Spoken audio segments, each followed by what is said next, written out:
Assalomu alaykum, hammaga yaxshimisizlar? Men kecha mana shunaqa quruq choy olgan edim. Ichidan shunaqa quruq choy chiqdi. Hidi rosa zo'r ekan. Keyin bunaqa paket chiqdi. Men buni oddiy salfetka deb o'ylasam, bu bunaqa narsa ekan. Quruq choyni men qushga solib qo'yibman. Buni ichiga solarkanda, keyin choyga solarkan, hozir qilib ko'rsataman.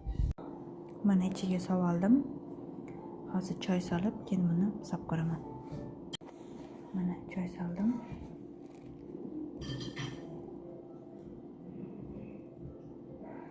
Bu ozgina tursa kerak. Qani qo'yib qo'yaychi. Men shunaqa ko'k choyligidan oldim. Buni ko'p xili bor ekan.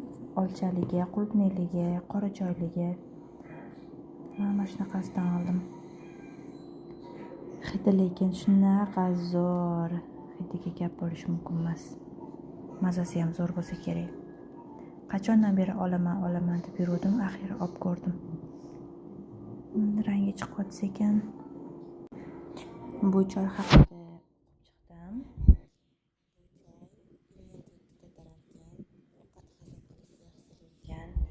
Kayfiyatni ko'tararkan.